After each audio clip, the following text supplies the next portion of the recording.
बच्चों ये है मिसलेनियस चैप्टर 3 का क्वेश्चन नंबर 9 और क्वेश्चन है इफ ए मैट्रिक्स ये दिया है is such that A square equal to I then. तो इस चार ऑप्शन में आपको बताना है कि कौन सा ऑप्शन करेक्ट है बच्चों। तो बहुत आसानी से समझाऊंगा, वीडियो को स्किप करके मत जाना, अच्छे से समझ लो। तो चलिए क्वेश्चन को स्टार्ट करते हैं। तो बच्चों इस क्वेश्चन में ए मैट्रिक्स दिया है और साथ में कंडीशन दिया है such that A square equal to I. तो ये जो कंडीशन है बच्चों, इसमें आपको ए स्क्वायर दिखाई दे रहा है। इसका मतलब ये है बच्चों कि सबसे पहले आपको ए स्क्वायर फाइंड आउट करना है। तो ए स्क्वायर को हम फाइंड आउट करेंगे बच्चों। तो ए स्क्वायर को कैसे फाइंड आउट करेंगे, तो ए स्क्वायर किसके इक्वल होगा, तो ए मल्टीप्लाई ए। ठीक है, अब आपको क्या करना है, ए मैट्रिक्स को लिखना है बच्चों। तो ए मैट्रिक्स को मैं लिख लेता हूं। तो ये आपका अल्फा और ये आपका बीटा, ये आपका गामा और ये आपका माइनस का अल्फा।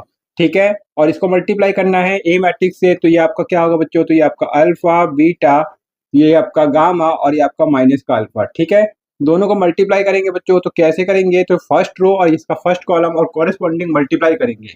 तो अल्फा का मल्टीप्लाई अल्फा से करें बच्चों, तो ये आपका अल्फा स्क्वायर, फिर क्या करें बच्चों, प्लस का साइन और बीटा का मल्टीप्लाई गामा से करें, तो ये आपका बीटा गामा। इसी तरीके से इसका फर्स्ट रो और इसके सेकंड कॉलम को मल्टीप्लाई करेंगे बच्चों। तो करते हैं, अल्फा का मल्टीप्लाई बीटा से करें, तो ये आपका अल्फा बीटा, और क्या करें बच्चों, बीटा का मल्टीप्लाई माइनस अल्फा से करें, तो माइनस का अल्फा बीटा। ठीक है, राइट। इसके बाद इसके सेकंड रो को मल्टीप्लाई करेंगे इसके फर्स्ट कॉलम से, तो गामा का मल्टीप्लाई अल्फा से करेंगे बच्चों। तो मैं इसको लिखूंगा अल्फा गामा। ठीक है, जैसे अल्फा बीटा गामा होता है, तो कोशिश करेंगे कि इसको ऑर्डर में लिखे, अल्फा बीटा गामा। तो पहले अल्फा आएगा, फिर बीच में बीटा तो है नहीं, गामा। ठीक है, अब आपको माइनस अल्फा का मल्टीप्लाई गामा से करना है बच्चों। तो ये आपका माइनस का अल्फा गामा।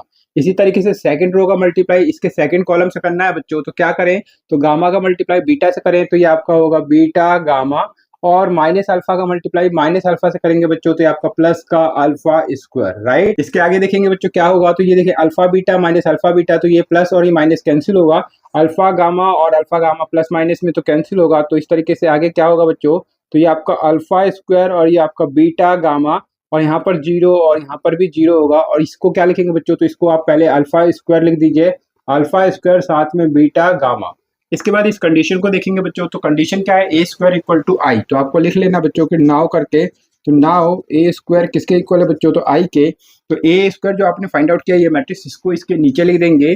तो क्या होगा जरा देखिए, तो alpha square plus beta gamma, और ये आपका जीरो, ये आपका जीरो, और ये आपका alpha square plus beta gamma equal to क्या होगा बच्चों, तो ये आई। और आई का मतलब क्या होता है बच्चों, आइडेंटिटी मैट्रिक्स। ठीक है, तो आइडेंटिटी मैट्रिक्स मतलब 1 0 और 0 1। राइट, यहाँ पर बच्चों 2 into 2 ऑर्डर का ये मैट्रिक्स है लेफ्ट साइड में। तो राइट हैंड साइड में जब आप आई मैट्रिक्स को लिखेंगे तो वो भी आपका 2 into 2 का होगा। तो इसीलिए मैंने इसमें 2 into 2 का आइडेंटिटी मैट्रिक्स लिखा है बच्चों। ठीक है, अब आपको क्या करना है बच्चों, अब आपको यहाँ पे इक्वल का साइन दिखाई दे रहा है, इसका मतलब क्या करना है, कंपेयरिंग करना है। तो आपको लिखना है बच्चों comparing corresponding terms we get. तो आपको कॉरेस्पॉन्डिंग टर्म्स को कंपेयर करना है बच्चों। तो कंपेयर करते हैं, तो alpha square plus beta gamma किसके इक्वल होगा, तो 1 के इक्वल होगा। तो यही आपको लिख लेना है बच्चों। तो alpha square plus beta gamma किसके इक्वल है, 1 के। और 0 इक्वल टू 0, तो इसे आपको लिखने की जरूरत नहीं है। यहाँ देखें 0 इक्वल टू 0, तो ये भी लिखने की जरूरत नहीं है। Alpha square plus beta gamma equal to 1, तो ये हमने ऑलरेडी यहाँ पे लिख लिया है बच्चों। इसके आगे सॉल्व करेंगे बच्चों, तो क्या होगा, तो ये आपका अल्फा स्क्वायर बीटा गामा, और इस 1 को हम लेफ्ट साइड में लाएंगे, -1 इक्वल टू 0। ठीक है, अब आपको ये ऑप्शन को देखना है बच्चों। तो ऑप्शन में देखें 1 प्लस, ये आपका 1 माइनस 1 माइनस और ये 1 प्लस। तो कुल मिला के जो ऑप्शन है उसमें कहीं ना कहीं 1 प्लस और 1 माइनस दिखाई दे रहा है। ठीक है, तो 1 पहले है बच्चों। तो आपको क्या करना है, इस 1 को पहले लिख लेना है। तो अगर पहले लिखूं तो -1 और ये आपका अल्फा स्क्वायर और ये आपका बीटा गामा इक्वल टू 0 हो जाएगा। अब इसमें से मैं माइनस को कॉमन लेता हूं बच्चों। तो ये आपका हो जाएगा 1 और ये माइनस माइनस प्लस, और ये आपका अल्फा स्क्वायर और ये प्लस था, तो यहाँ माइनस हो जाएगा बच्चों, और ये आपका बीटा गामा और इक्वल टू 0। इस माइनस को आप इधर ले जाइए बच्चों। तो 1 minus alpha square minus beta gamma और इक्वल टू -0 तो लिखेंगे नहीं बच्चों, तो ये आपका 0। तो इस तरीके से जो रिजल्ट आ रहा है वो ये रिजल्ट आ रहा है। और 1 minus alpha square minus beta gamma ये हम देखेंगे। तो 1 minus alpha square minus beta gamma जो कि ऑप्शन सी में क्लियर दिखाई दे रहा है बच्चों। तो इस तरीके से ऑप्शन सी क्या होगा, सही होगा बच्चों। तो आपको लिख देना है कि ऑप्शन सी करेक्ट आंसर हो जाएगा। तो उम्मीद करता हूं बच्चों ये क्वेश्चन भी आपको बहुत आसानी से समझ में आ गया होगा, कोई भी डाउट नहीं रहा होगा बच्चों। अगर समझ में आ गया तो वीडियो को लाइक करना है, चैनल पे नए आते हैं तो प्लीज चैनल को सब्सक्राइब कर लेना बच्चों, क्योंकि एनसीईआरटी के आसान सॉल्यूशन आपको इस चैनल पे देखने को मिलते रहते हैं बच्चों। तो प्लीज इस चैनल को सब्सक्राइब कर लीजिए और चैनल से जुड़ जाइए।